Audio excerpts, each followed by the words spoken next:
അത് ഒരു അത്ഭുതകരമായിട്ടുള്ള രൂപത്തിലാണ് ഇത്തരം നുണപ്രചരണങ്ങൾ നമ്മളെ സമൂഹത്തിലാകെ വ്യാപിച്ചത്. അതുകൊണ്ട് തന്നെ ഏതൊരു അന്വേഷണത്തെയും ഞാൻ സ്വാഗതം ചെയ്യാണ്. ഇക്കഴിഞ്ഞ തദ്ദേശ തിരഞ്ഞെടുപ്പ് പോരാട്ടത്തിൽ പെരിന്തൽമണ്ണ നഗരസഭയുടെ മുൻ ചെയർമാൻ എം മുഹമ്മദ് സലീമിനെതിരെ ഗുരുതരമായ അഴിമതി ആരോപണങ്ങൾ ഉന്നയിക്കപ്പെടുകയും അതോടൊപ്പം തന്നെ AI വീഡിയോ നിർമ്മിച്ചുകൊണ്ട് സമൂഹ മാധ്യമങ്ങളിൽ പ്രചരിപ്പിക്കുന്ന ഒരു സാഹചര്യം കൂടെ നിലനിന്നിരുന്നു. ആ ഒരു വിഷയങ്ങളിലെ യാഥാർത്ഥ്യങ്ങൾ വ്യക്തമാക്കുന്നതിന് വേണ്ടി മുൻ chairman M Muhammad Saleem channel 2 പ്രേക്ഷകരോട് മനസ്സ് തുറക്കുകയാണ്. താങ്കൾ ചെയർമാനായ ഒരു കാലഘട്ടത്തിലെ അഴിമതികളെ കുറിച്ച് നടപടിയെടുക്കുമെന്നും അതിൽ നടപടികൾ സ്വീകരിക്കുമെന്നും ഒക്കെ ഒരു അഭിപ്രായം പറഞ്ഞു കേൾക്കുന്നുണ്ട്. അങ്ങനെ ഒരു നടപടി വരികയാണെങ്കിൽ എങ്ങനെയായിരിക്കും താങ്കളുടെ പ്രതികരണം? അത് ഒരു അത്ഭുതകരമായിട്ടുള്ള രൂപത്തിലാണ് ഇത്തരം നുണപ്രചരണങ്ങൾ നമ്മളെ സമൂഹത്തിലാകെ വ്യാപിച്ചത്. അതിൽ പ്രധാനമായിട്ടും ഞാൻ വൈസ് ചെയർമാൻ ആവുന്നത് 2010-ലാണ്. 2010 2015 വരെ വൈസ് ചെയർമാനായിട്ടും പിന്നീട് 2015 മുതൽ 20 വരെ ചെയർമാനായിട്ടും ഞാൻ ഇരുന്നിട്ടുണ്ട്. ആ കാലയളവിലൊന്നും ഭരണകാലയളവിലൊന്നും ഉയരാത്ത കാര്യങ്ങളാണ് പിന്നീട് ഉയർന്നത്. കാരണം ഭരണകാലയളവിൽ ഭരണ പ്രതിപക്ഷ അംഗങ്ങൾ ഒന്നിച്ച് കൂട്ടായിട്ടുള്ളൊരു പരിശ്രമമാണ് അവിടെ നടത്തിയത്. ഒരു പ്രതിപക്ഷമെന്നോ ഭരണപക്ഷമെന്നോ ഭേദമില്ലാത്ത രൂപത്തിലുള്ള കൂട്ടായ വികസന പ്രവർത്തനങ്ങൾക്കാണ് അന്ന് നേതൃത്വം കൊടുത്തത്. ആ കാലഘട്ടത്തിൽ നമ്മളെ കൗൺസിലിനകത്ത് ഭരണപക്ഷവും പ്രതിപക്ഷവും ഒന്നിച്ചു പോകുന്നൊരു സമയത്ത് പോലും പ്രതിപക്ഷത്ത് നിന്നുള്ള ഒരാൾ ഉന്നയിക്കാത്ത കാര്യങ്ങൾ, അതുപോലെ ഓരോ ഭരണ നടപടികൾ ഉണ്ടാകുമ്പോൾ ഓരോ വികസന പ്രവർത്തനങ്ങളും കൗൺസിൽ കൊണ്ടുവരുമ്പോൾ അതിനൊക്കെ കൂട്ടായി യോജിപ്പോടു കൂടിയാണ് കൊണ്ടുനടന്നിരുന്നത്. പിന്നീട് പ്രതിപക്ഷം ഈ നമ്മുടെ കൗൺസിലിനകത്തോ പുറത്തോ ഇത്തരം കാര്യങ്ങളൊന്നും അന്ന് ഉന്നയിച്ചിട്ടില്ല. പിന്നീട് 2010 ലാസ്റ്റ് ആകുമ്പോൾ തെരഞ്ഞെടുപ്പാണ്. 2020 തദ്ദേശ സ്വയംഭരണ സ്ഥാപനം ഞാൻ ചെയർമാൻ പദവി ഒഴിയുന്ന ആ തെരഞ്ഞെടുപ്പിലും ഇന്ന് നമ്മൾ ഈ കാണുന്ന ആരോപണങ്ങളൊന്നും അന്ന് നമ്മളെ സമൂഹത്തിൽ പൊതുസമൂഹത്തിൽ എവിടെയും വ്യാപകമായിട്ടില്ല. പിന്നീട് അത് വരുന്നത് എനിക്ക് വളരെ കൃത്യമായിട്ട് ഓർമ്മയുണ്ട്. ഈ 2020 തദ്ദേശ സ്വയംഭരണ സ്ഥാപനങ്ങളെ തെരഞ്ഞെടുപ്പ് കഴിഞ്ഞ് അതിനുശേഷം ഈ നിയമസഭാ തെരഞ്ഞെടുപ്പ് വരുന്നുണ്ട്. 2021 നിയമസഭാ തെരഞ്ഞെടുപ്പ് വരുന്നുണ്ട്. ആ നിയമസഭാ തെരഞ്ഞെടുപ്പിൻ്റെ ആ ഒരു ഇടവേള, ഒരു 3-4 മാസം ഇടവേളയിലാണ് വലിയ തോതിലുള്ള ഇത്തരം നുണപ്രചരണങ്ങൾ വിവിധ കോണുകളിൽ നിന്ന് ഉയർന്നു വന്നത്. അത് പിന്നീട് ആകെ വ്യാപിക്കുന്ന ഒരു സാഹചര്യമാണ് ഉണ്ടായത്. വലിയ തോതിൽ സമൂഹത്തിൽ ആകെ വ്യാപിച്ച് വലിയ ഒരു കൂട്ടായ നുണപ്രചരണം ഏതൊക്കെ കോണുകളിൽ നിന്ന് എന്തൊക്കെയോ കാരണങ്ങൾ കൊണ്ട്, അതിൻ്റെ വ്യത്യസ്തമായ കാരണങ്ങളോ കാര്യങ്ങളോ ഒന്നും ഇപ്പോൾ അത്ര വ്യക്തമായിട്ട് എനിക്ക് പറയാൻ കഴിയുമോ. പക്ഷേ എന്തായാലും പ്രചരണം ഉണ്ടായി എന്നും അത് സമൂഹത്തിലെ പല കോണുകളിൽ എത്തിയെന്നും പലരിലും അതൊരു തെറ്റിദ്ധാരണ ഉണ്ടാക്കി എന്നുള്ളത് ഒരു വസ്തുതയാണ്. അതാണ് അതിൻ്റെ ഒരു പശ്ചാത്തലം. അതോടൊപ്പം തന്നെ പ്രധാനമായി ഉയരുന്ന മറ്റൊരു ആരോപണം അനധികൃത സ്വത്ത് സമ്പാദനവും അതോടൊപ്പം തന്നെ വിദേശ നിക്ഷേപവുമാണ്. ആ ഒരു വിഷയവുമായി ബന്ധപ്പെട്ടുകൊണ്ട് എങ്ങനെയാണ് പ്രതികരിക്കുന്നത്? അല്ല, ഇതിൽ അവ്യക്തമായിട്ടോ ഒരു വസ്തുതാപരമല്ലാതെ വസ്തുനിഷ്ഠമല്ലാതെ ഇങ്ങനെ അവ്യക്തമായി പറയുന്ന ഒരു കാര്യമാണ് ഈ അനധികൃത സ്വത്ത് സമ്പാദനം തുടങ്ങിയിട്ടുള്ള കാര്യങ്ങൾ. അതിൽ നമ്മൾക്ക് വളരെ കൃത്യമായിട്ട് തന്നെ പറയാൻ പറ്റും. 2010 ഞാൻ തെരഞ്ഞെടുപ്പ് നിൽക്കുമ്പോൾ തെരഞ്ഞെടുപ്പ് കമ്മീഷന് കൊടുത്തിട്ടുള്ള എൻ്റെ സ്വത്തുകൾ, അതിൻ്റെ ഒരു കണക്കുണ്ട്. ഇന്നും ആർക്കും വേണമെങ്കിൽ പരിശോധിക്കാം. 2010 ഞാൻ കൊടുത്തിട്ടുള്ള ആ കണക്ക് ചിലപ്പോൾ നമ്മൾ വല്ല വിവരാവകാശമൊക്കെ രേഖകളൊക്കെ കൊടുത്തിട്ടുണ്ടെങ്കിൽ അത് കിട്ടും. ആ സ്വത്തിൽ നിന്ന് എന്തെങ്കിലും ഒരു അധികം സ്വത്ത് എനിക്ക് മൊത്തമായിട്ട് വന്നിട്ടുള്ളതായിട്ടോ നമ്മളെ ബാങ്ക് ഇടപാടുകളുമായിട്ട് ബന്ധപ്പെട്ട് പരിശോധിക്കുക, ഭൂസ്വത്തുക്കളുമായി ബന്ധപ്പെട്ട് പരിശോധിക്കുക. ഇനിയിപ്പോൾ അതൊന്നും പോരാന്നുണ്ടെങ്കിൽ നമ്മളെ ബന്ധുക്കൾ, തൊട്ടടുത്ത ബന്ധുക്കളുണ്ടല്ലോ, ആ ബന്ധുക്കളുമായിട്ട് ബന്ധപ്പെട്ട് പരിശോധിക്കുക. ഇനിയിപ്പോൾ കുറേ ആളുകൾ പറയുന്നുണ്ട് കുറേ ബിനാമി പട്ടം ചാർത്തി കൊടുക്കണം, ഇന്ന ആൾ ബിനാമിയാണ്, മറ്റേ ആൾ ബിനാമിയാണ്. അപ്പോൾ ആരാണ് ഈ ബിനാമി? ആ ബിനാമികളെ കൊടുത്തിട്ട് അവരുടെ സ്വത്തും നമുക്ക് പരിശോധിക്കാം. അത് സുതാര്യമായിട്ട് ആർക്കും, പിന്നെ ഏതൊരു ഏജൻസിക്കും അത് വളരെ വ്യക്തതയോടുകൂടി തന്നെ എനിക്ക് പറയാം, ഏതൊരു ഏജൻസിയും അത് പരിശോധിക്കട്ടെ. അന്ന് 2010 ഞാൻ വൈസ് ചെയർമാനായി ഈ ഭരണ സ്ഥിരാകേന്ദ്രത്തിലേക്ക് എത്തുമ്പോൾ എനിക്കുണ്ടായിരുന്ന സ്വത്തിൽ എന്തെങ്കിലും ഒരു മാറ്റം ഇന്നിപ്പോൾ ഇപ്പോൾ ഭരണം വിട്ടിട്ട് 5 വർഷമായി, അതിനുശേഷം എനിക്കുണ്ട് എന്ന് ആർക്കും വേണമെങ്കിൽ തെളിയിക്കുക. അങ്ങനെ തെളിയിക്കുന്ന പക്ഷം അവർ പറയുന്ന ഏത് കാര്യവും ചെയ്യാൻ ഞാൻ തയ്യാറാണ്. അത്രയ്ക്ക് സുതാര്യമായി ഇപ്പോൾ അനധികൃത സമ്പാദ്യം നമ്മുമായി ബന്ധപ്പെട്ട് ഒരു തരത്തിലും ഒരു കാര്യം, ഞാനൊരു ബിസിനസ്സുകാരനാണ്. അത് ഇപ്പോൾ 2010 മുമ്പേ നമുക്ക് വേറെ വരുമാന മാർഗങ്ങളൊന്നുമില്ല. ആകെ നമ്മളെ വരുമാന മാർഗം എന്ന് പറഞ്ഞാൽ എന്തെങ്കിലും കച്ചവടങ്ങൾ ചെയ്യുക, ബിസിനസ് ചെയ്യുക എന്നുള്ളതാണ്. അപ്പോൾ ആ ബിസിനസ് കുറേ മുമ്പ് മുതലേ നമ്മൾ തുടങ്ങിയതാണ്. ആ ബിസിനസ്സുകൾ ഇപ്പോഴും നമ്മൾ പല രൂപത്തിൽ തുടർന്നു കൊണ്ടുപോകുന്നു. അതൊക്കെ നമ്മൾ വിവിധ ധനകാര്യ സ്ഥാപനങ്ങളും മറ്റൊക്കെയായി ബന്ധപ്പെട്ട് ലോണുകളും മറ്റൊക്കെയായി ബന്ധപ്പെട്ട് തുറന്നു കൊണ്ടുപോകുന്നു എന്നുള്ളതല്ലാതെ ഏതെങ്കിലും ഒരു അനധികൃതമായിട്ടൊരു സ്വത്ത് സമ്പാദിച്ച് നമ്മളൊരു ബിസിനസ് സംരംഭം എവിടെയെങ്കിലും നടത്തി എന്ന് ആർക്കെങ്കിലും തെളിയിക്കാൻ പറ്റുമെങ്കിൽ അതൊരു വെല്ലുവിളിയായിട്ട് തന്നെ ഞാൻ ഉയർത്തുകയാണ്. അതിന് എതിരായിട്ട് ഏത് നടപടിയും നേരിടാൻ ഞാൻ തയ്യാറാണ്. അതോടൊപ്പം പല ആളുകളും നമ്മളിപ്പോൾ ഈ പ്രത്യേകിച്ച് ഞാൻ വളരെ ആക്റ്റീവായിട്ട് 2020 വരെ നമ്മൾ നഗരസഭയിൽ നിൽക്കുകയാണ്. അതിനുശേഷം പിന്നെ നഗരസഭാ ചെയർമാൻ്റെ ചുമതലയില്ല. അതുകൊണ്ട് പൊതുരംഗത്ത് ഇപ്പം നമ്മൾ മുമ്പ് കണ്ടിരുന്ന അത്ര പ്രസൻ്റായിട്ട് കാണേണ്ടതില്ല. കാരണം നഗരസഭ ചെയർമാൻ ആക്ട് ചെയ്യുന്ന രൂപത്തിൽ ഒരു സാധാരണ ആൾ ആക്ട് ചെയ്യേണ്ടതില്ല. അതൊക്കെ ഇപ്പോൾ എല്ലാവർക്കും അറിയുന്ന കാര്യമാണ്. അപ്പോൾ അങ്ങനെ കാണാതെ പോകുമ്പോൾ നമ്മൾ ഇപ്പോൾ ഏതെങ്കിലും ഒരു കല്യാണത്തിനോ അല്ലെങ്കിൽ മരണ വീട്ടിലൊക്കെ പോകുമ്പോൾ ആളുകൾ ചോദിക്കും, ഇപ്പോൾ എവിടെയാണ്, ദുബായിൽ നിന്ന് എപ്പോഴാണ് വന്നത്, ബാംഗ്ലൂരിൽ നിന്ന് എപ്പോഴാണ് വന്നത്, അല്ലെങ്കിൽ എറണാകുളത്താണോ? ഇങ്ങനെ ഈ ചോദ്യങ്ങൾ നമ്മൾ അതിശയപ്പെടുത്തുന്ന ചോദ്യങ്ങളാണ് പല ഭാഗത്തു നിന്നും വന്നിട്ടുള്ളത്. കാരണം എനിക്ക് ദുബായിലോ അല്ലെങ്കിൽ വിദേശ രാജ്യങ്ങളിലോ എവിടെയും ഞാൻ പോയിട്ടില്ല. 1996 വരെ ഞാനൊരു പ്രവാസിയായിരുന്നു. ഏതാണ്ട് 5 വർഷമാണ് പ്രവാസത്തിലുണ്ടായിരുന്നത്. ആ 96-ൽ മടങ്ങി വന്ന ശേഷം ഇന്ന് വരെ ഈ ഇന്ത്യ രാജ്യം വിട്ടിട്ട് ഞാൻ എവിടെയും പുറത്തു പോയിട്ടില്ല. ഒരു നാട്ടിലും പോയിട്ടില്ല. അവിടെ ഒന്നും എനിക്ക് ബന്ധപ്പെട്ട സുഹൃത്തുക്കളോ സ്ഥാപനങ്ങളോ ഒന്നുമില്ല. അത് എൻ്റെ പാസ്പോർട്ടടക്കം അതിന് തെളിവാണ്. അതുപോലെ തന്നെ ബാംഗ്ലൂരൊക്കെ എന്തെങ്കിലും വല്ല ടൂറൊക്കെ പോയിട്ടുണ്ടാവും എന്നുള്ളതല്ലാതെ അതിലപ്പുറം ബാംഗ്ലൂർ ഒരു ബിസിനസ് സംരംഭമോ എറണാകുളത്തൊരു ബിസിനസ് സംഭവം, ഇതൊക്കെ ഏതൊക്കെയോ കോണുകളിൽ നിന്ന് കുറേ പേരുണ്ടാക്കിയ നുണപ്രചരണം എന്നുള്ളതിലപ്പുറം ഇതിൽ യാതൊരു പ്രസക്തിയില്ല. ഇതിൽ മറിച്ച് ഇപ്പോൾ ആർക്കെങ്കിലും എന്തെങ്കിലും തെളിവുണ്ടെങ്കിൽ, ഇപ്പോൾ ദുബായിലോ ഇപ്പോൾ ഇതൊക്കെ ഒന്നും രഹസ്യമായി നടത്താൻ കഴിയുന്ന കാര്യങ്ങളല്ലല്ലോ. അതുപോലെ ബാംഗ്ലൂരോ അത്തരത്തിലുള്ള ഏതെങ്കിലും ഒരു പ്രദേശത്ത് വസ്തുതാപരമായിട്ട് അങ്ങനെ ആർക്കെങ്കിലും പറയാൻ കഴിയും. ഇത്തരത്തിലുള്ള നുണപ്രചരണങ്ങൾ വിശ്വസിച്ച് അത് പല രൂപത്തിൽ ഇങ്ങനെ ആവർത്തിക്കുക എന്നുള്ളതിലപ്പുറം വസ്തുതാപരമായിട്ട് ഇതിൽ ഒരു കാര്യമില്ല എന്ന് ഏതൊരാൾക്കും അത് പരിശോധിച്ചാൽ ബോധ്യപ്പെടും എന്നുള്ളതാണ് അതിൽ എനിക്ക് പറയാനുള്ളത്. ഇത് ഇത്തരത്തിലുള്ള നുണപ്രചരണങ്ങൾ എന്തൊക്കെയോ കാരണം കൊണ്ട് പലരും ഇത് പടച്ച് ആ നുണപ്രചരണങ്ങൾ പലരിലേക്കായി സംക്രമിച്ചു പോയി തെറ്റിദ്ധാരണ ഉണ്ടാക്കുന്ന സാഹചര്യമാണ് ഇവിടെ ഉണ്ടായത്. നിലവിൽ വന്നിട്ടുള്ള പുതിയ ഭരണസമിതി താങ്കൾ ചെയർമാനായ കാലഘട്ടത്തിലെ അഴിമതികൾ പരിശോധിക്കുമെന്ന് പറയുന്നുണ്ട്. അങ്ങനെ ഒരു നടപടിയിലേക്ക് വരികയാണെങ്കിൽ എങ്ങനെയായിരിക്കും താങ്കളുടെ ഒരു പ്രതികരണം? അല്ല, തീർച്ചയായിട്ടും അത് ഞാനതിനെ പോസിറ്റീവായിട്ടാണ് കാണുന്നത്. കാരണം ഇപ്പോൾ ഞാൻ ഈ പറഞ്ഞ കാര്യങ്ങളൊക്കെ അത് ഏതെങ്കിലും ഒരു ഏജൻസി അന്വേഷിച്ച് എനിക്ക് അത് ഇല്ല എന്ന് തെളിയിക്കേണ്ടത് എൻ്റെ ഒരു ആവശ്യമാണ്. അതുകൊണ്ട് തന്നെ ഏതൊരു അന്വേഷണത്തെയും ഞാൻ സ്വാഗതം ചെയ്യാണ്. തീർച്ചയായിട്ടും നമ്മളെ പദ്ധതികളും അന്ന് നടന്നിട്ടുള്ള നടപടിക്രമങ്ങളും ഫയലുകളും ഒക്കെ ആർക്ക് വേണമെങ്കിലും, അത് ഭരണകക്ഷി എന്നുള്ള രൂപത്തിലല്ല, ഏതൊരു പൗരന് വേണമെങ്കിലും അവരത് ഫയലുകൾ കംപ്ലീറ്റ് പരിശോധിച്ച് അന്നത്തെ നടപടിക്രമങ്ങളെ വളരെ കൃത്യമായി കീറിമുറിച്ച് ഓപ്പറേറ്റ് ചെയ്തിട്ട് ബന്ധപ്പെട്ട ഏത് ഏജൻസികൾക്കും അത് വിട്ടുകൊടുത്ത് അതൊരു അന്വേഷണം നടത്തി ഇതിൻ്റെ സത്യാവസ്ഥ പുറത്തു കൊണ്ടുവരണം എന്നുള്ള അഭിപ്രായക്കാരനാണ് ഞാൻ. അപ്പോൾ അതുകൊണ്ട് അത്തരം ഒരു നീക്കം അവരുടെ ഭാഗത്തുനിന്ന് ആരുടെ ഭാഗത്തുനിന്നുണ്ടെങ്കിലും അതിനെ ഞാൻ സ്വാഗതം ചെയ്യാണ്. അത്തരത്തിലുള്ള നടപടികൾക്ക് എല്ലാ പിന്തുണയും കൊടുക്കുകയാണ്. തീർച്ചയായിട്ടും അതിൽ എന്തൊക്കെയാണ് സത്യം പുറത്തു വരികയും ജനസമക്ഷം ആ സത്യം ബോധ്യപ്പെടുകയും ചെയ്യണം. അത് എൻ്റെ കൂടി ആവശ്യമാണെന്നുള്ളതാണ് ആ കാര്യത്തിൽ എനിക്ക് പറയാനുള്ളത്. സ്ഥലവും വീടുമില്ലാത്ത 400ഓളം കുടുംബങ്ങൾക്ക് താങ്കളുടെ ഭരണകാലത്താണല്ലോ ഫ്ളാറ്റ് വെച്ച് നൽകിയത്. അതിലെ ഭൂമി വാങ്ങിയതുമായി ബന്ധപ്പെട്ടുകൊണ്ട് ക്രമക്കേട് ഉണ്ട് എന്നൊരു ആരോപണമുണ്ട്. അതിലെങ്ങനെയാണ് പ്രതികരിക്കുന്നത്? ആ നഗരസഭാ കൗൺസിലിൻ്റെ കാലത്ത്, അതായത് 2015-20 നഗരസഭാ കൗൺസിലിൻ്റെ കാലത്തെ ഏറ്റവും മികച്ച പദ്ധതികളിൽ ഒന്നായിരുന്നു അത് നമ്മളെ നാട്ടിലെ മറ്റേ കൗൺസിലർമാർ പെരിന്തൽമണ്ണ നഗരസഭയിലാകെ നടന്ന് ഭരണപ്രതിപക്ഷ ഭേദമില്ലാതെ ഓരോ വീടുകളിലും പോയി നടത്തിയ സർവേയുടെ ഭാഗമായിട്ടാണ് 400 കുടുംബങ്ങൾ ഇവിടെ വീടും സ്ഥലവും ഇല്ലാന്ന് കണ്ടെത്തിയത്. അപ്പോൾ അതിൻ്റെ ഭാഗമായിട്ട് അവരെ സമ്പൂർണ്ണമായി പുനരധിവസിപ്പിക്കുക എന്നുള്ള ഒരു പദ്ധതിയായിരുന്നു 400 പേർക്കുള്ള ഭവന സമുച്ചയം. അപ്പോൾ അതിന് ഭൂമി വാങ്ങുന്നത് മറ്റേ നമ്മുടെ പാതായിക്കര വില്ലേജിലാണ്. പാതായിക്കര വില്ലേജിൽ ഒടിയഞ്ചോല എന്ന് പറഞ്ഞ സ്ഥലത്താണ്. അപ്പോൾ ആ ഭൂമി വാങ്ങുന്നത് ആ ഒരു പർട്ടിക്കുലർ ഭൂമി വാങ്ങുക എന്നുള്ളതല്ല, അത് പിന്നീട് വന്നതാണ്. അതായത് നമ്മുടെ ആ കാലഘട്ടത്തിൽ അതിനു വേണ്ടിയിട്ട് കൗൺസിൽ ഒരു ഉപസമിതി ഉണ്ടാക്കി. വളരെ കൃത്യമായിട്ട് ഈ ഭൂമി വാങ്ങുന്ന നടപടിക്രമങ്ങളുണ്ട്. ഒരു സർക്കാർ ആയാലും നഗരസഭ ആയാലും ഭൂമി വാങ്ങുന്നതിന് വളരെ കൃത്യമായ നടപടിക്രമങ്ങളുണ്ട്, പ്രത്യേകിച്ച് നെഗോഷിയേറ്റ് ചെയ്ത് വാങ്ങുന്നതിന് വേണ്ടി. അപ്പോൾ അതിന് പത്രപരസ്യം കൊടുക്കണം, അതുപോലെ തന്നെ ആവശ്യമായ നടപടിക്രമങ്ങൾ സ്വീകരിക്കണം. അതെല്ലാം ഉദ്യോഗസ്ഥരാണ് സ്വീകരിക്കുക. കൗൺസിലിൻ്റെ ഭാഗത്തുനിന്ന് അത് ചെയ്തത് ഈ ഭൂമി വാങ്ങാൻ തീരുമാനിക്കുകയും അത് ഐക്യകണ്ഠേനയാണ് തീരുമാനിച്ചത്. ആ തീരുമാനിച്ചതിന് ശേഷം അതിനൊരു ഉപസമിതി, ആ ഭൂമി വാങ്ങുന്നതിന് കൗൺസിലർമാരുടെ ഉപസമിതി ഉണ്ടാക്കി. അതിൽ 6 പേരാണ് ഉണ്ടായിരുന്നത്.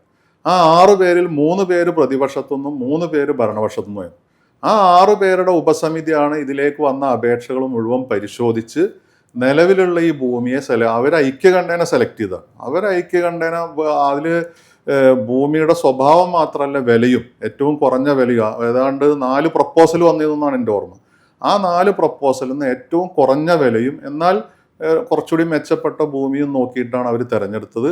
അത് പിന്നീട് കൗൺസിലിലേക്ക് വെക്കുകയും കൗൺസിൽ ഏകകണ്ഠമായി, അന്ന് ആരും അതിനൊരു എതിർപ്പും പറഞ്ഞിട്ടില്ല, ആ പ്രൈസും കാര്യങ്ങളും ഒക്കെ അംഗീകരിക്കുകയാണ് ചെയ്തത്. ഞാൻ മനസ്സിലാക്കുന്നത് നമ്മുടെ ഈ സ്റ്റാമ്പ് ഡ്യൂട്ടി അതുപോലെ തന്നെ ഇൻകം ടാക്സ് ഇതൊക്കെ കഴിഞ്ഞിട്ടൊരു 32,000-35,000 രൂപ ഒരു സെന്റിന് മാത്രം വില വരുന്നൊരു ഭൂമിയാണത്. അതിപ്പോൾ പെരിന്തൽമണ്ണ നഗരസഭയെ സംബന്ധിച്ച് 35,000-32,000 ഒരു ഭൂമി കിട്ടുക എന്ന് പറയുന്നത് നമുക്ക് മനസ്സിലാക്കാമല്ലോ. അങ്ങനത്തെ ഒരു ഭൂമിയാണത്. അപ്പോൾ ആ ഭൂമി അങ്ങനെ എല്ലാ നടപടിക്രമങ്ങളും പാലിച്ചുകൊണ്ടാണ് നമ്മൾ വാങ്ങിയത്. അതിൽ ഏത് തരത്തിലുള്ള ആ ഫയൽ ഇപ്പോൾ ഈ ബന്ധപ്പെട്ട ആർക്കും പരിശോധിച്ച വളരെ കൃത്യമായൊരു ഫയലായിരിക്കും അത്. ആ ഫയലിൽ എല്ലാ നടപടിക്രമങ്ങളും, അതായത് നിലവിൽ നിയമാനുസൃതമായിട്ട് ഒരു ഭൂമി എടുക്കുമ്പോൾ ചെയ്യേണ്ട എല്ലാ നടപടിക്രമങ്ങളും പാലിച്ചുകൊണ്ടാണ് ആ കാര്യങ്ങൾ ചെയ്തിട്ടുള്ളത്. മാത്രമല്ല ഏറ്റവും ലോവസ്റ്റ് ആയിട്ടുള്ള റേറ്റും ഏറ്റവും മികച്ച ഭൂമിയും കണ്ടെത്തുകയാണ് ചെയ്തത്. അതിൽ ഏത് തരത്തിലും അവർ ആ കാര്യങ്ങൾ അന്വേഷിച്ച് അത്തരത്തിൽ എന്ത് കാര്യങ്ങളും അതിൽ കൃത്യമായിട്ട് അന്വേഷിച്ചാൽ അവർക്ക് വ്യക്തമാവും. ഇനി അത്തരത്തിൽ എന്തെങ്കിലും പാളിച്ച പറ്റിയിട്ടുണ്ടോ എന്നുള്ള അവർ അന്വേഷിച്ചിട്ട് അത് ജനമധ്യത്തിൽ കൊണ്ടുവരട്ടെ. അതിനെയൊക്കെ സ്വാഗതം ചെയ്യാം. അതിലൊന്നും ഒരു തരത്തിലുള്ള ഒരു തരിമ്പും ഭയമില്ലാത്ത, ഒരു തരിമ്പും അതിനോടൊന്നും ഒരു തരത്തിലും എന്തെങ്കിലും ഒരു തരത്തിലുള്ള ഭയാശങ്കയോടുകൂടി നോക്കിക്കാണേണ്ട ഒരു സാഹചര്യം ഇല്ല. മറ്റൊരു പ്രധാന ആരോപണം എന്ന് പറയുന്നത് ദീർഘവീക്ഷണമില്ലാത്ത പദ്ധതികൾ നടപ്പിലാക്കിക്കൊണ്ട് നഗരസഭയെ പ്രതിസന്ധിയിലാക്കി എന്നതാണ്. അതിലെങ്ങനെയാണ് പ്രതികരിക്കുന്നത്? അന്ന് നടപ്പാക്കിയിട്ടുള്ള പദ്ധതികൾ എന്ന് പറഞ്ഞാൽ, അതായത് ഒരു പ്രധാന പ്രശ്നം, ഒരു നഗരസഭ നടപ്പാക്കുന്ന പദ്ധതികളിൽ കൂടുതൽ പദ്ധതികൾ ഒരു നഗരസഭയ്ക്ക് സാധ്യമാവുന്ന അതിൻ്റെ പരിമിതികൾക്ക് അപ്പുറമുള്ള ഒരുപാട് പദ്ധതികൾ നടപ്പാക്കിയിട്ടുള്ള ഒരു കാലയളവാണ് 5 വർഷം. അപ്പോൾ ആ കാലയളവിൽ നമ്മൾ ഈ വളരെ കൃത്യമായി പഠിച്ച് അതിൻ്റെ നല്ലൊരു ഹോംവർക്കോട് കൂടിയിട്ടാണ് നമ്മുടെ നഗരസഭയുടെ 25ാം വാർഷികം വരികയാണ്. അപ്പോൾ ആ 25ാം വാർഷികത്തിന് പറ്റുന്ന രൂപത്തിൽ 25 പദ്ധതികളാണ് അന്ന് മെയിനായിട്ട് നമ്മൾ പൊതു പദ്ധതികളായിട്ട് വന്നത്. ഇപ്പോൾ വാർഡുകളിൽ കുറേ വികസന പ്രവർത്തനങ്ങൾ നടന്നിട്ടുണ്ട്. അത് അവിടുത്തെ റോഡ്, സാധാരണ കുടിവെള്ളം, അതുപോലെ തന്നെ കുറേ കാര്യങ്ങൾ അവിടെ നടന്നിട്ടുണ്ട്. അത് ഒരു വിവേചനമില്ലാതെ എല്ലാ കൗൺസിലർമാർ മറ്റേ ഭരണം പ്രതിപക്ഷം ഒന്നുമില്ലാതെ, അത് ആ കാലത്തെ ഏത് പ്രതിപക്ഷ കൗൺസിലറോടും ചോദിച്ചാൽ മനസ്സിലാവും. അവരുടെ വാർഡുകളിൽ എന്തെങ്കിലും ഒരു വിവേചനപരമായിട്ടുള്ള സമീപനം അന്ന് ഉണ്ടായിട്ടുണ്ടോ എന്ന് ചോദിച്ചാൽ അത് അവരോട് വ്യക്തിപരമായി ചോദിച്ചാൽ മതി. അതില്ലാന്നേ അവർ പറയുള്ളൂ. ആ തോതിൽ അവരാവശ്യപ്പെടുന്ന മിക്കവാറും പദ്ധതികൾ നമ്മൾ ആവശ്യമുള്ളതായിരുന്നു അത് അവിടെ നടത്തിയിട്ടുണ്ട്. അതിന് പുറമെയാണ് നഗരസഭക്കാകെയും അതുപോലെ തന്നെ നമ്മളെ പട്ടണത്തിനും അതുപോലെ തന്നെ ഈ പ്രദേശത്തിനാകെയും മാറ്റുകൂട്ടുന്ന 25 പദ്ധതികൾ ഉണ്ടാക്കിയത്. അതിൽ ഓരോ പദ്ധതിയിലും ഇപ്പോൾ ഏതാണ് അതിന് പ്രത്യേക ഫണ്ട് കൊണ്ടുവരാനാണ് ശ്രദ്ധിച്ചത്. അധിക വിഭവ സമാഹരണം, അതായത് നഗരസഭ ഫണ്ട് കൊണ്ടൊന്നും ചെയ്യാൻ കഴിയില്ല.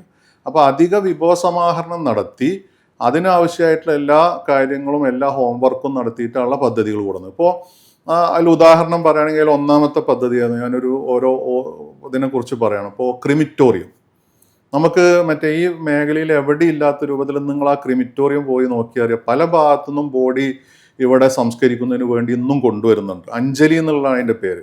ഏറ്റവും നല്ല രൂപത്തിൽ സെറ്റ് ചെയ്തിട്ടുള്ള കേരളത്തിലെ തന്നെ ഏറ്റവും നല്ല ഒരു 50 സെൻറ്റിലുള്ള ഒരു ക്രിമിറ്റോറിയമാണ്. ആ ക്രിമിറ്റോറിയം അതിപ്പോൾ എന്താണ് ദീർഘവീക്ഷണക്കുറവ്, അതിന് പ്രത്യേക ഫണ്ട് കിട്ടുകയാണ് ചെയ്തത്.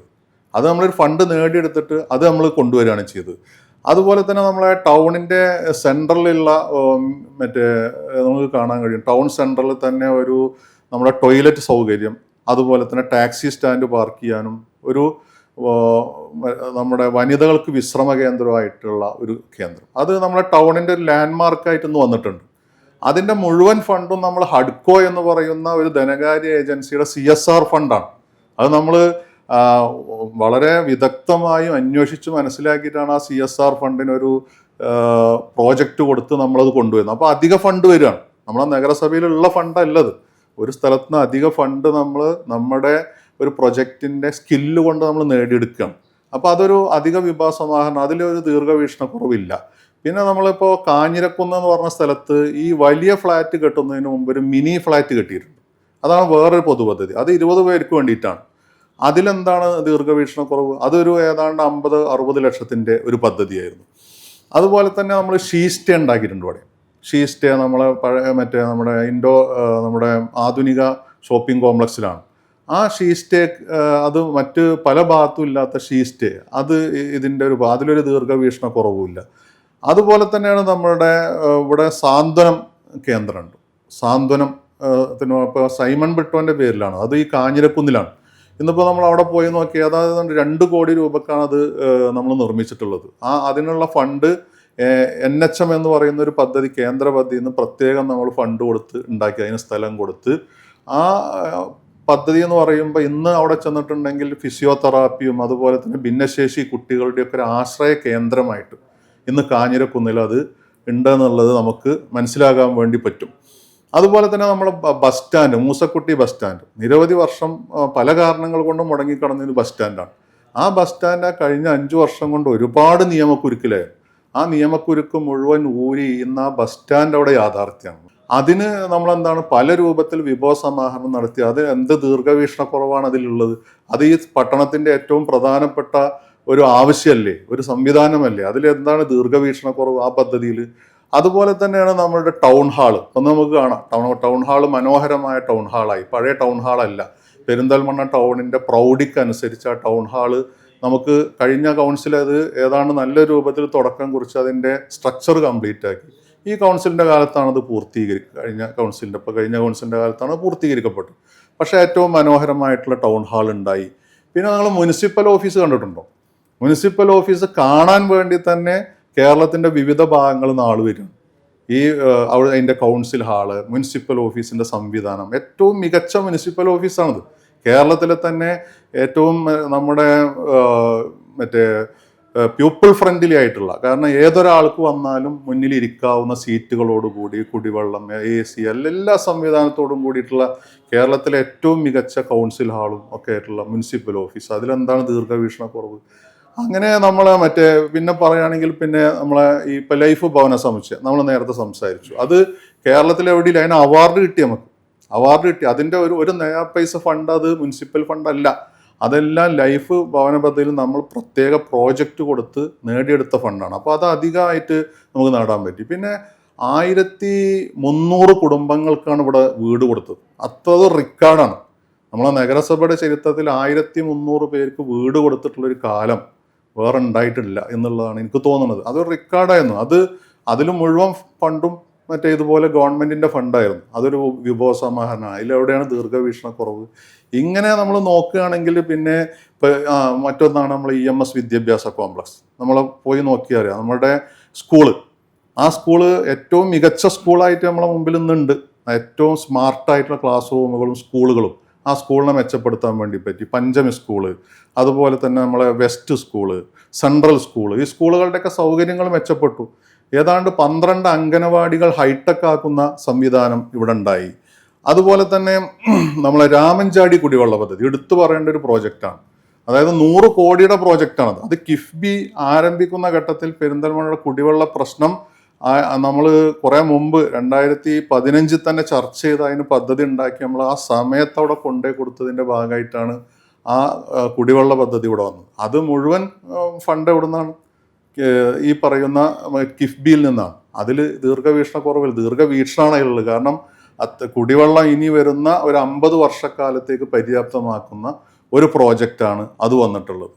അതുപോലെ തന്നെയാണ് ഇപ്പം നമ്മളെ നഗരത്തിൽ ഈ പൊതുയോഗങ്ങളും പൊതുപരിപാടികളൊക്കെ നടത്താൻ പറ്റുന്ന രൂപത്തിൽ പഴയ മുനിസിപ്പൽ ഓഫീസ് ഒരു ടൗൺ സ്ക്വയർ ആക്കിയിട്ട് നമ്മൾ മാറ്റുന്ന പരിപാടി ഉണ്ടായി.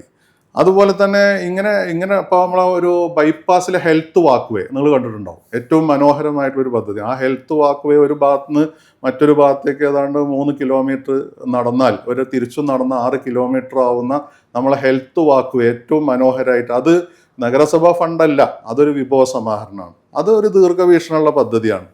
ഇങ്ങനെ നമ്മൾ എടുത്ത് പരിശോധിച്ചിട്ടുണ്ടെങ്കിൽ പിന്നെ നമ്മുടെ ഈ മോഡേൺ മാർക്കറ്റ്, അതിലാണ് ചെറിയ ഒരു കോവിഡ് അടക്കമുള്ള കാര്യങ്ങൾ കൊണ്ട് നമുക്ക് ചെറിയ പ്രയാസങ്ങൾ വന്നിട്ടുള്ളൂ. ബാക്കി ഈ പദ്ധതികളെല്ലാം പിന്നെ അതിൽ ആവിഷ്കരിച്ച 2-3 പദ്ധതികൾ, ഒന്ന് പാർക്ക് ഉണ്ടാക്കണം എന്നുണ്ടായിരുന്നു. അതുപോലെ തന്നെ നമ്മുടെ മറ്റേ ഒരു വ്യവസായ സമുച്ചയം ഉണ്ടാക്കണം എന്നുണ്ടായിരുന്നു. അതുപോലെ ഇൻഡോർ സ്റ്റേഡിയം, ആ 3 പദ്ധതികൾ ഇതിലുണ്ടായിരുന്നു. പക്ഷെ അത് പിന്നീട് നമ്മൾ ലാസ്റ്റ് വന്നപ്പോൾ ഈ കോവിഡൊക്കെ വന്നപ്പോഴുള്ള സാമ്പത്തിക പരിമിതികളാൽ അത് നടപ്പാക്കാൻ പറ്റില്ല. അപ്പോൾ ഈ പദ്ധതികളാകെ നമ്മൾ ഓരോന്ന് 25 പദ്ധതികൾ എടുത്ത് പരിശോധിച്ചാൽ അത് ഈ പട്ടണത്തെ മികച്ച രൂപത്തിലേക്ക് ആധുനിക സമൂഹത്വമാക്കി മാറ്റുന്ന ദീർഘവീക്ഷണമുള്ള പദ്ധതികളാണ് എന്നുള്ളത് ഈ വസ്തുതാപരമായി തെളിയിക്കാൻ പറ്റും. അതിന് കൂടുതൽ വിഭവ സമാഹരണം നടത്തുക ചെയ്ത് വലിയ ഹോംവർക്കോട് കൂടി എല്ലാ രാത്രിയും പകലും കഠിനാധ്വാനം ചെയ്ത് പല സ്ഥലത്തൊന്നും ഫണ്ട് കൊണ്ടുവന്നിട്ടാണ് ഇത്തരം പദ്ധതികൾ പൂർത്തീകരിക്കാൻ നമുക്ക് കഴിഞ്ഞിട്ടുള്ളത്. അപ്പോൾ അതിൽ ദീർഘവീക്ഷണക്കുറവില്ല എന്നുള്ളതിൽ യാതൊരു സംശയവുമില്ല. പ്രധാനപ്പെട്ട മോഡേൺ മാർക്കറ്റ് പൂർത്തീകരിക്കുന്നതുമായി ബന്ധപ്പെട്ടുകൊണ്ട് എന്താണ് സംഭവിച്ചിട്ടുള്ളത്? മോഡേൺ മാർക്കറ്റ് എന്ന് പറയുമ്പോൾ നമ്മളെ പെരിന്തൽമണ്ണയെ സംബന്ധിച്ച് ഒരു 100 കോടിയുടെ ആസ്തി ഉണ്ടാക്കുന്ന ഒരു പ്രോജക്റ്റായിട്ടാണ് നമ്മൾ വിഭാവനം ചെയ്തത്. അത് പെരിന്തൽമണ്ണയെ സംബന്ധിച്ച് ഏറ്റവും മികച്ചൊരു പ്രോജക്റ്റായിട്ട് നമ്മുടെ പട്ടണത്തിൻ്റെയൊക്കെ എല്ലാ തരത്തിലുമുള്ള വികാസത്തിന് ഉള്ള ഒരു വലിയ വ്യാപാര സമുച്ചയം എന്നുള്ള രൂപത്തിൽ പ്ലാൻ ചെയ്യുകയും മുന്നോട്ട് പോവുകയും ചെയ്യുക. അപ്പോൾ ഇത്രയും പദ്ധതികളായിട്ട് നമ്മൾ മുന്നോട്ട് പോകുമ്പോൾ ആ കൗൺസിലിൻ്റെ കാലത്ത് നമ്മളെ നാട് കഴിഞ്ഞൊരു 10-100 വർഷം നേരിടാത്തൊരു പ്രതിസന്ധി ഉണ്ടായി നമുക്ക്. ആ പ്രതിസന്ധി കേരളത്തിൽ ഉണ്ടായത് 2018 പ്രളയമാണ്.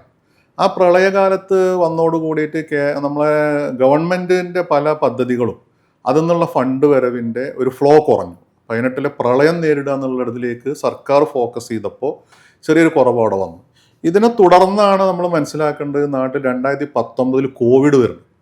ആ കോവിഡ് വന്ന് 1.5 വർഷക്കാലം, അതായത് ഈ കൗൺസിലിൻ്റെ നമ്മുടെ പ്രവർത്തനത്തിൻ്റെ എല്ലാം ഏറ്റവും ഊക്കേറിയ ഒരു കാലഘട്ടത്തിലാണ് നാടിനെ ആകെ പ്രതിസന്ധിയായിട്ട് ഈ മഹാമാരി വരുന്നത്. ഈ സാഹചര്യത്തെ നമ്മളെല്ലാവരും വിലയിരുത്തണം. ഇത് വിലയിരുത്താതെ പോകുമ്പോൾ നമുക്ക് ഈ കാര്യങ്ങൾ കാണാൻ പറ്റില്ല. അത് നമ്മളാരും നമുക്കൊന്നും മുൻകൂട്ടി കാണാൻ കഴിയാത്ത നമ്മുടെ ഒരു മനുഷ്യസാധ്യമായിട്ടുള്ള ഊഹങ്ങൾക്ക് അപ്പുറമുള്ളൊരു സംഭവമായിരുന്നു 2019 ഉണ്ടായിട്ടുള്ള കോവിഡ്. അപ്പോൾ ആ കോവിഡ് മഹാമാരി വന്നത് വലിയൊരു തിരിച്ചടി ഈ സംബന്ധിച്ച പ്രോജക്റ്റിന് ചെറുതായിട്ട് വന്നിട്ടുണ്ട് എന്നുള്ളത് വസ്തുതയാണ്. ആ വസ്തുതകൾ അംഗീകരിക്കാതെ പോയിട്ട് കാര്യമില്ലല്ലോ. പക്ഷെ അതിന് സാഹചര്യം ഇതായിരുന്നു. അതിൽ നമ്മൾ ആ പദ്ധതിയെ വിഭാവനം ചെയ്തത് കുറേ സംരംഭകരിൽ നിന്ന് നിക്ഷേപം സ്വീകരിച്ചുകൊണ്ട് ആ പ്രോജക്റ്റ് പൂർത്തീകരിക്കുക എന്നുള്ളതായിരുന്നു. അതിൻ്റെ ഭാഗമായിട്ട് നമ്മൾ ആദ്യഘട്ട ലേലം നടത്തി. ആദ്യഘട്ട ലേലം നടക്കുന്നത് 2018 ലാസ്റ്റാണ്. അപ്പോൾ 2018 ആ ലേലം നടന്നപ്പോൾ ഏതാണ്ട് 26 കോടിയോളം രൂപ 2 ഘട്ടമായിട്ടാണ് നമ്മൾ ലേലം പ്ലാൻ ചെയ്തത്. അപ്പോൾ ആദ്യഘട്ടത്തിൽ തന്നെ 26 കോടി രൂപ കിട്ടി. അപ്പോൾ ആ 26 കോടി രൂപയിൽ നമ്മളെ ആളുകളോട്, സംരംഭകരോട് അതിലൊരു ഭാഗം അടക്കാൻ പറഞ്ഞു. അപ്പോൾ അവരേതാണ്ട് 15 കോടിയോളം രൂപ അടച്ചു. അപ്പോൾ അത് വെച്ചിട്ട് ആ പദ്ധതി നമ്മൾ തുടങ്ങി വെച്ച് ആ ഒരു ഘട്ടത്തിലാണ് പിന്നീട് കോവിഡ് വരുന്നത്. കോവിഡ് വരുമ്പോൾ നമുക്ക് വന്നുകൊണ്ടിരുന്ന പല വരുമാനങ്ങൾ, അതായത് ഓൺ ഫണ്ടൊക്കെ മുഴുവനായിട്ടും നിലച്ചു. വാടക വരുമാനമില്ല, ആളുകൾ ടാക്സ് എക്സംപ്റ്റ് ചെയ്ത് കൊടുക്കേണ്ടി വന്നു. അതുപോലെ പല നമ്മളെ വരുമാന മാർഗങ്ങളും നമുക്ക് ഒഴിവാക്കേണ്ടി വന്നു. കാരണം ജനങ്ങളെല്ലാം പ്രതിസന്ധിയിലാണ്, അവർക്കാർക്കും ജോലിക്ക് പോകാൻ പറ്റുന്നില്ല. അത്തരം സാഹചര്യങ്ങൾ വരികയാണ്. അപ്പോൾ അത്തരം സാഹചര്യത്തിൽ നമുക്ക് വരുമാനം വേണമെന്നുള്ള ഒരു ഇതിൽ നിൽക്കാൻ കഴിയില്ല. അപ്പോൾ അതുകൊണ്ട് അത് ഒഴിവാക്കി കൊടുത്തതിൻ്റെ ഭാഗമായിട്ട് നഗരസഭയ്ക്ക് വരേണ്ട വരവുകൾ നിലച്ചു.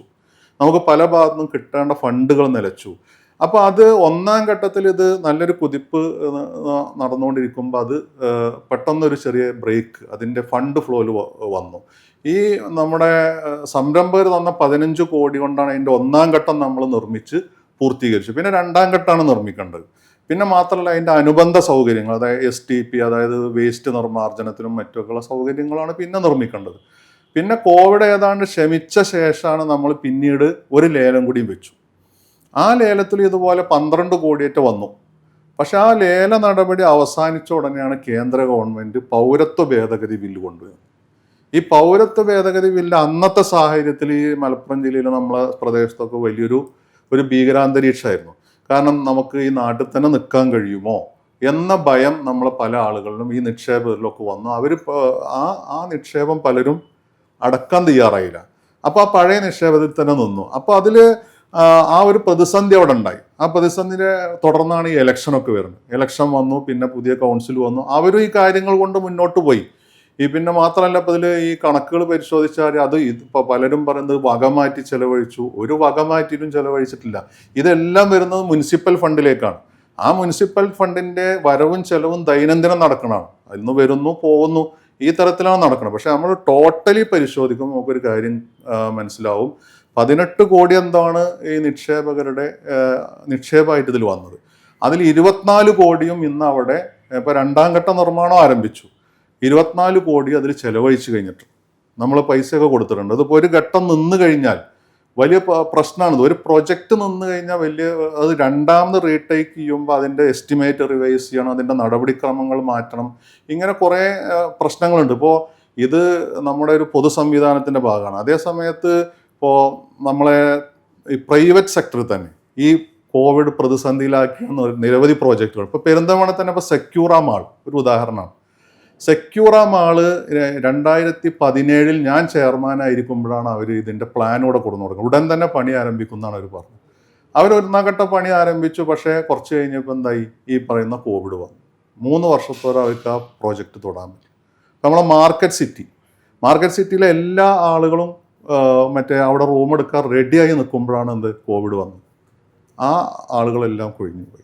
മാർക്കറ്റ് സിറ്റി ഇപ്പോൾ വീണ്ടും രണ്ടാമത് അത് ക്ലച്ച് പിടിച്ചു വരികയാണ്. ഇപ്പോൾ സെക്യൂറ മാളിൻ്റെ ഒന്നും വർക്ക് ഇപ്പോഴും തീർന്നിട്ടില്ല. അപ്പോൾ അതിനൊരു ടൈം ആവശ്യം വരും. അപ്പോൾ കഴിഞ്ഞ കൗൺസിലും അതിൽ ശ്രമിച്ചിട്ടുണ്ട്. അവരത് ഇപ്പോൾ 2ാം ഘട്ടം തുടങ്ങി അതിൻ്റെ കുറേ നടപടിക്രമങ്ങളും പൂർത്തീകരിച്ചു കൊണ്ടിരിക്കുകയാണ്. ഇതിൽ ആരെയും വഞ്ചിച്ചിട്ടില്ല. ആരെയും മനഃപൂർവ്വം എന്തെങ്കിലും ഒരു തരത്തിൽ അവരെ വഞ്ചിക്കണം എന്നുള്ള ഉദ്ദേശം ഉണ്ടായിരുന്നില്ല. നമ്മളെ മുമ്പിൽ വന്നിട്ടുള്ള ഏറ്റവും മികച്ചൊരു പ്രോജക്റ്റ് അവർക്കും കൂടിയും പ്രായോഗികമായ രൂപത്തിൽ അവരുടെ നാട്ടിലൊരു നല്ല പുനരധിവാസം എന്നുള്ള രൂപത്തിലാണ് നമ്മൾ ചെയ്തു കൊടുത്തത്. പക്ഷേ ദൗർഭാഗ്യവശാൽ ഇത്തരത്തിലുള്ള കോവിഡ്, അതുപോലെ പ്രളയം, ഈ പൗരത്വം, ഇങ്ങനത്തെ ചില സംഭവ വികാസങ്ങൾ ഉണ്ടായി. അതിൻ്റെ ഭാഗമായിട്ട് അതിൻ്റെ ഒറ്റയടിക്ക് പോകുന്നതിൻ്റെ ഫ്ലോ നിലച്ചു. അത് കുറച്ചുകൂടി ടൈം വന്നു. ഇപ്പം ഇനി പുതിയ കൗൺസിലും അവരൊക്കെ അത് കൂടുതൽ നല്ല രൂപത്തിൽ ചെയ്യുമ്പോൾ അതിന് എല്ലാ പിന്തുണയും, അതിൽ ഏത് തരത്തിലുള്ള പിന്തുണ ആണെങ്കിലും നമ്മളെ ഞങ്ങൾക്ക് ഭാഗത്ത് നിന്ന് കൊടുക്കാൻ തയ്യാറാണ്. അത് പൂർത്തീകരിക്കുകയും നമ്മളെ ഈ പറയുന്ന നിക്ഷേപകർക്ക് അത് കൊടുക്കുകയും പിന്നെ അത് വിഭാവനം ചെയ്ത രൂപത്തിൽ നല്ലൊരു മാർക്കറ്റായിട്ട് അവിടെ വരികയും ചെയ്താൽ പെരിന്തൽമണ്ണക്കാർക്ക് ആകെ അതൊരു ഏറ്റവും അനുഗ്രഹീതമായിട്ടുള്ള പ്രൊജക്റ്റായി. നഗരസഭ നിലവിൽ വലിയ സാമ്പത്തിക പ്രതിസന്ധിയിലാണെന്നും കടക്കണിയിലാണെന്നും ഒരു ആരോപണമുണ്ട്. അതിലെങ്ങനെയാണ് പ്രതികരിക്കുന്നത്? ഈ തദ്ദേശ സ്ഥാപനങ്ങളെ സംബന്ധിച്ചിടത്തോളം തദ്ദേശ സ്ഥാപനങ്ങൾക്ക് എന്ന് പറഞ്ഞാൽ വലിയൊരു നീക്കിയിരിപ്പുള്ള ഫണ്ടുള്ള തദ്ദേശ സ്ഥാപനങ്ങളൊന്നും കേരളത്തിൽ എവിടെയില്ല. അത് കേരളത്തിലെ നഗരസഭകളിലും അതുപോലെ പഞ്ചായത്തുകൾ അതിൻ്റെയൊക്കെ സാമ്പത്തികമായിട്ടുള്ള കാര്യങ്ങൾ പഠിച്ചാൽ നമുക്ക് മനസ്സിലാവും. അപ്പോൾ അതുമായി ബന്ധപ്പെട്ട് കുറേ കാലം അത്തരം കാര്യങ്ങൾ പഠിച്ച ഒരാളെന്നുള്ള നിലയ്ക്ക് എനിക്ക് പറയാൻ പറ്റും. നമ്മൾ കേരളത്തിലെ 90% നഗരസഭകളെ സംബന്ധിച്ചും അവരുടെ എന്ന് പറഞ്ഞാൽ കുറേ നീക്കിയിരിപ്പ് വെച്ചുള്ളൊരു ഫണ്ടില്ല. അതാത് വർഷം വരുന്ന ഫണ്ടുകൾ അതാത് വർഷം ചെലവഴിക്കുന്ന സാഹചര്യമാണ് പൊതുവെ ഉള്ളത്. പിന്നെ നമുക്ക് അധിക വിഭവ സമാഹരണം കൂടുതൽ നമ്മൾ വേണമെന്നുണ്ടെങ്കിൽ അത് കേന്ദ്ര ഫണ്ടുകളും മറ്റുമായിട്ട് നമ്മൾ പ്രൊജക്റ്റുകൾ കൊടുത്ത് അത് ഓരോ കാലത്തും ഭരണത്തിലിരിക്കുന്ന ഭരണാധികാരിയുടെ അതുപോലെ കൗൺസിലുകളുടെയൊക്കെ കഴിവനുസരിച്ചും അതുപോലെ രാഷ്ട്രീയമായിട്ടുള്ള കാര്യങ്ങളൊക്കെ അനുസരിച്ചും ആ ഫണ്ടുകൾ അങ്ങോട്ടും ഇങ്ങോട്ടൊക്കെ ലഭ്യമാവും. ഇപ്പോൾ നമുക്കിവിടെ താരതമ്യത്തിന് നമുക്ക് പറയാവുന്ന എന്താ വെച്ചാൽ നമ്മളെ തൊട്ട് അടുത്തുള്ള നഗരസഭകൾ ഇവരുടെയൊക്കെ കഴിഞ്ഞ വർഷത്തെ ഒരു ഓൺ ഫണ്ട് ഉണ്ടാവും. അതായത് അവരുടേതായ വരുമാനം, നികുതി വരുമാനം, വാടക എന്നുള്ള വരുമാനം, അത്തരത്തിലുള്ള വരുമാനം ഇപ്പോൾ നമ്മൾ തൊട്ടടുത്തുള്ള നഗരസഭയാണ് ഇപ്പോൾ മഞ്ചേരി നഗരസഭയിൽ ഇപ്പോൾ ആ നഗരസഭയ്ക്ക് ഒരു വർഷം വരുന്ന വരുമാനം 11 കോടിയാണ്. അതേസമയത്ത് മലപ്പുറം നഗരസഭയ്ക്ക് വരുന്നത് 7 കോടിയാണ്. അതേസമയം നമ്മളെ കോട്ടക്കൽ നഗരസഭ 5 കോടിയാണ് അവരുടെ വാർഷിക വരുമാനം. എന്നാൽ പെരിന്തൽമണ്ണ നഗരസഭയിൽ നമുക്ക് 11 കോടി രൂപ എല്ലാ വർഷവും വരുമാനം വരും. അപ്പോൾ അത് കഴിഞ്ഞ വർഷം വന്നിട്ടുണ്ടാവും. അപ്പോൾ ആ കഴിഞ്ഞ വർഷം വന്നത് കഴിഞ്ഞ വർഷത്തെ ചെലവുകൾക്ക് എടുത്തിട്ടുണ്ടാവും. ഇനി അടുത്ത വർഷം 11 കോടി വരും. ആ 11 കോടി അടുത്ത വർഷം നമുക്ക് ചെലവഴിക്കാൻ വേണ്ടി പറ്റും. അതുകൊണ്ട് അതിൻ്റെ പ്രത്യേകിച്ച് അത് ശമ്പളം കൊടുക്കാനും എസ്റ്റാബ്ലിഷ്മെൻറ്റ് ചെലവുകൾക്കാണ് ഏറ്റവും കൂടുതൽ ഓൺ ഫണ്ട്, പിന്നെ കുറച്ച് വികസന പ്രവർത്തനങ്ങൾക്കും തികയുന്നുള്ളതാണ്. രണ്ടാമതായിട്ട് നമ്മളെ നഗരസഭകളുടെയും തദ്ദേശ സ്ഥാപനങ്ങളുടെയും ഒരു വരുമാനം എന്ന് പറഞ്ഞാൽ പ്ലാൻ ഫണ്ടാണ്. അതായത് പഞ്ചവത്സര പദ്ധതികളുടെ ഫണ്ട് നഗരസഭകൾക്ക് സർക്കാർ വീതിച്ചു കൊടുക്കും. അങ്ങനെ വീതിച്ചു കൊടുക്കുന്നതിൽ ഇപ്പോൾ ഇതേ നഗരസഭകൾ നമ്മൾ എടുത്തിട്ടുണ്ടെങ്കിൽ ഇപ്പം മലപ്പുറത്തിന് അത് 45 കോടി കിട്ടുന്നുണ്ട്. എല്ലാ വർഷവും 45 കോടി കിട്ടുന്നുണ്ട്. അതേ സമയത്ത് മഞ്ചേരിക്ക് 45 കോടി കിട്ടുന്നുണ്ട്. മലപ്പുറത്തിന് അത് 23 കോടിയാണ് കിട്ടുന്നത്. അതേ സമയത്ത് കോട്ടക്കലിന് 17 കോടിയാണ്. പെരിന്തൽമണ്ണക്ക് അത് 20 കോടിയാണ്. അപ്പോൾ പെരിന്തൽമണ്ണയെ സംബന്ധിച്ച് പ്ലാൻ ഫണ്ട് എല്ലാ വർഷവും ഇപ്പോൾ ഈ മാർച്ച് ആകുമ്പോഴേക്കും പുതിയ പദ്ധതി വരും. അതിൽ 20 കോടി വീണ്ടും വരും. ആ 20 കോടി നമ്മളെന്താണ് ഓരോ മേഖലക്ക് റോഡ് ഇതരം അങ്ങനെയൊക്കെ ഓരോ സെക്ഷൻ ഉണ്ടാവും, അതിൽ അവർക്ക് ചെലവഴിക്കാം. 20 കോടി രൂപ അവിടെ വരാൻ പോകുന്നുണ്ട്. അത് ഏതെങ്കിലും ഒരു പ്രതിസന്ധിയുടെ ഭാഗമായിട്ട് ഇല്ലാതെ ആവണതല്ല, അത് സർക്കാരിന്ന് എല്ലാ കൗൺസിലുകൾക്കും എല്ലാ നഗരസഭകൾക്കും കൊടുക്കുന്ന ഒരു ഫണ്ടാണ്. അപ്പോൾ 20 കോടി അവിടെ വരാൻ വേണ്ടി പോവാണ്. അപ്പോൾ ഈ 20 കോടിയും നമ്മളുടെ ഓൺ ഫണ്ടായിട്ടുള്ള കോടി 11 കോടിയും ചേർത്ത് ഒരു 31 കോടി, പിന്നെ കേന്ദ്ര ഫണ്ടുകളും മറ്റൊക്കെ യാദൃശ്ചികമായിട്ട് എന്തായാലും ഒരു 10-35 കോടി രൂപ എല്ലാ വർഷവും നഗരസഭയ്ക്ക് വരും. അത് മുൻകാലങ്ങളിൽ ഇപ്പോൾ നമുക്കൊന്ന് കൂട്ടി വെച്ചിട്ട് അങ്ങനെ ഒരു ഫണ്ട് എവിടെയില്ല. ഇപ്പം ഈ പറയുന്ന ഈ മലപ്പുറത്തോ അതുപോലെ മഞ്ചേരിയിലോ അല്ലെങ്കിൽ കോട്ടക്കലോ എവിടെയും അങ്ങനെ ഒരു ഫണ്ട് നിങ്ങൾക്ക് കാണിച്ചു തരാൻ പറ്റില്ല. അതാത് വർഷം വരുന്നതിൻ്റെ അതാത് വർഷം ചെലവുണ്ടോ. അപ്പോൾ വരവ് ചെലവ് എന്നുള്ള തരത്തിൽ പോകുന്നതല്ലാതെ ഒരു നീക്കിയിരിപ്പ്, ഇങ്ങനെ കോടികൾ നീക്കി വെച്ചൊരു ഖജനാവ് എന്ന് പറയുന്ന സങ്കല്പം വെച്ചുകൊണ്ട് ഇങ്ങനെ പോകുന്നു എന്നുള്ളത് പൊതുവെ ഒരു തെറ്റിദ്ധാരണ മാത്രമാണ്. അപ്പോൾ അത്തരത്തിലൊരു പ്രതിസന്ധി ഇല്ല. അപ്പോൾ കടബാധ്യതയെ സംബന്ധിച്ച് പറയുകയാണെങ്കിൽ, കടബാധ്യത ഞങ്ങൾ ചുറ്റുവട്ടത്തുള്ള നഗരസഭകളെ നിങ്ങൾക്ക് പരിശോധിച്ചറിയാം. ഇപ്പോൾ ഒരു ഉദാഹരണത്തിന് മഞ്ചേരി നഗരസഭയ്ക്ക് 18 കോടിയാണ് ലോൺ ഉള്ളത്, 18 കോടി ബാധ്യത ഉണ്ട്. അതേപോലെ മലപ്പുറം നഗരസഭയ്ക്ക് 17 കോടിയോളം ബാധ്യത ഉണ്ട്. അത് നിങ്ങൾക്ക് അവിടെ പരിശോധിച്ചറിയാൻ പറ്റും. അതുപോലെ കോട്ടക്കൽ നഗരസഭയ്ക്ക് 16 കോടിയോളം അവിടെ ബാധ്യത ഉണ്ട്. എന്നാൽ പെരിന്തൽമണ്ണ നഗരസഭയുടെ ബാധ്യത എന്ന് പറഞ്ഞാൽ ലോണാണ് 2 കോടി 65 ലക്ഷം. 2 കോടി 65 ലക്ഷം മാത്രമാണ് ഇവിടെ ലോൺ ഇപ്പോൾ ഉള്ളത്. ഇവിടെ എടുത്തിട്ടുള്ള ലോൺ ഇപ്പോൾ ഒന്ന് ബസ് സ്റ്റാൻഡിൽ ലോൺ എടുത്തിരുന്നു. ആ ബസ് സ്റ്റാൻഡിലെ ലോൺ മുഴുവനായിട്ട് വീടി, അർബൻ ബാങ്കിൽ നിന്നാണ് ലോൺ എടുത്തിരുന്നത്. അത് അതിൻ്റെ വരുമാനം കൊണ്ട് തന്നെ വീടി. അവിടെ 100 കോടിയോളം വരുന്ന ആസ്തി ക്രിയേറ്റ് ചെയ്യപ്പെട്ടു. ഇനിയിപ്പോൾ മറ്റേ ഈ ഇൻഡോർ മാർക്കറ്റിന് വേണ്ടിയിട്ടുള്ള ഒരു ലോണ് ഏതാണ്ട് പെരിന്തൽമണ്ണയിൽ ഒന്ന് റെഡി ആയിട്ടുണ്ട്. അപ്പോൾ അത് എടുക്കുന്നു എന്നുള്ളതൊരു പ്രശ്നമല്ല. ലോൺ എടുക്കുക എന്നുള്ളത് എന്തിനാണ്? വരുമാനദായകമായ പ്രോജക്റ്റുകൾക്കാണ്. അതായത് നമുക്ക് വരുമാനം കിട്ടുന്ന കൊമേഴ്സ്യൽ പ്രോജക്റ്റുകൾ ലോൺ എടുക്കുക എന്നുള്ളത് എല്ലാ നഗരസഭകളും ചെയ്യുന്നതാണ്. ഇപ്പോൾ മലപ്പുറം ചെയ്തിട്ടുണ്ട്, കോട്ടക്കൽ ചെയ്തിട്ടുണ്ട്, അതുപോലെ മറ്റേ മഞ്ചേരി ചെയ്തിട്ടുണ്ട്, പൊന്നാനി ചെയ്തിട്ടുണ്ട്. എല്ലാ നഗരസഭകളും അത് ചെയ്യുന്നതാണ്. അപ്പോൾ ഈ നമ്മളെ എല്ലാ നഗരസഭകളെയും പോലെയുള്ള ഒരവസ്ഥ പെരിന്തൽമണ്ണയിലുണ്ട്. എന്നാൽ കുറച്ചുകൂടി മെച്ചാണെന്നുള്ളതാണ് നമുക്കിപ്പോൾ ഈ റീഡിങ്ങും ഈ താരതമ്യമൊക്കെ വെച്ചിട്ട് നമുക്ക് മനസ്സിലാകുന്നത്. അപ്പോൾ അത്തരത്തിൽ ഒരു തരത്തിലുള്ള ഇതൊന്നുമില്ല. പിന്നെ ഫണ്ടുകൾ കൊണ്ടുവരിക എന്നുള്ളത് ഓരോ ഭരണകർത്താക്കളും അതാത് കൗൺസിലുകളും അവരുടെ പൊളിറ്റിക്കലായിട്ടുള്ള പിന്തുണയൊക്കെ അനുസരിച്ച് അതിനെ വർദ്ധിപ്പിക്കാൻ വേണ്ടി പറ്റും. കേന്ദ്ര ഫണ്ടുകൾ നമുക്ക് വീണ്ടും കൊണ്ടുവരാൻ പറ്റും. അപ്പോൾ അത്തരത്തിലുള്ള കാര്യങ്ങളൊക്കെ ആലോചിച്ച് കൊണ്ടുവരിക എന്നുള്ളതാണ്. അല്ലാതെ ഒരു പ്രത്യേക കാര്യം നടത്തിക്കൊണ്ട് ഒരു പ്രതിസന്ധി ഉണ്ടായി, ഒരു കടക്കണിയിലായി എന്നുള്ള ഇത് ശരിയായിട്ടുള്ള വസ്തുതാപരമായിട്ടുള്ളൊരു കാര്യമല്ല. അപ്പോൾ ഇവിടെ ഇപ്പോൾ ഞാൻ സൂചിപ്പിച്ചതെല്ലാം വസ്തുതാപരമായ കാര്യങ്ങളാണ്. ആരെങ്കിലും മോശക്കാരാക്കാനോ, അപ്പോൾ മലപ്പുറം നഗരസഭയോ അല്ലെങ്കിൽ കൊണ്ടോട്ടി അവരൊന്നും മോശക്കാരല്ല, അവരൊക്കെ നല്ല ഭരണാധികാരി. ഇപ്പോൾ മഞ്ചേരി ആയാലും അതുപോലെ തന്നെ കോട്ടക്കലായാലും അവിടെയൊക്കെ നല്ല ഭരണം നടന്നു, അല്ലെങ്കിൽ മെച്ചപ്പെട്ട രൂപത്തിൽ തന്നെ അവർ കൈകാര്യം ചെയ്തത്. അപ്പോൾ ഇതൊന്നും ഇപ്പോൾ ഞാൻ പറഞ്ഞ കാര്യങ്ങളൊന്നും ആരെയും മോശക്കാരാക്കാനോ ബ്ലെയിം ചെയ്യാനോ ഒന്നും വേണ്ടിയില്ല. വസ്തുതകൾ നമ്മളെ ജനങ്ങളുടെ മുമ്പിൽ എത്തിക്കുക, നുണപ്രചരണങ്ങളെ നമുക്ക് തള്ളിക്കളയാൻ പറ്റണം. അപ്പോൾ വസ്തുതാപരമായ കാര്യങ്ങൾ എത്തിക്കുന്നതിന് വേണ്ടിയിട്ടാണ്. അല്ലാതെ ആരെങ്കിലും നമ്മളൊരു ഇരകളാക്കി മോശക്കാരാക്കാനോ ആരെങ്കിലും ഒരു മഹത്വവൽക്കരിച്ച് വിഗ്രഹങ്ങളാക്കാനോ ഒന്നുമല്ല ഉദ്ദേശിച്ചുകൊണ്ടല്ല.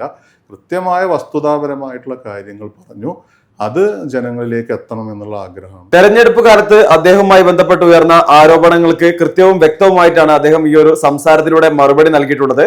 പ്രേക്ഷകർക്ക് ഇതിന്റെ ഒരു യാഥാർത്ഥ്യം മനസ്സിലായി എന്ന് പ്രതീക്ഷിക്കുകയാണ്. ക്യാമറമാൻ KT പ്രമോദിനൊപ്പം അജിനാസ് കൂടരഞ്ഞി, ചാനൽ 10, പെരിന്തൽമണ്ണ. 35 വർഷത്തെ സുവർണ പാരമ്പര്യം. സഫ ഗോൾഡ് ആൻഡ് ഡയമണ്ട്സ് ഇപ്പോൾ പെരിന്തൽമണ്ണയിലും. ഇന്ത്യയിലെയും യൂറോപ്പിലെയും പ്രമുഖ ഡിസൈനർമാർ ഒരുക്കുന്ന അപൂർവ ഡിസൈനുകൾ. ഡിഫറെന്റ് ബൈ ഡിസൈൻസ്, നിങ്ങളെ പോലെ സ്പെഷ്യൽ. ഓരോ പർച്ചേസിനും ഉറപ്പായ സമ്മാനം. 3 ഭാഗ്യശാലികളെ കാത്ത് വിദേശ ഹണിമൂൺ ട്രിപ്പും സൗജന്യ ഇൻഷുറൻസിനൊപ്പം കാതുകുത്തലും ഫ്രീ. സഫ ഒരുക്കുന്ന ഷോപ്പിംഗ് അനുഭവം നേരിൽ ആസ്വദിക്കൂ. Safa gold and diamonds, different by designs.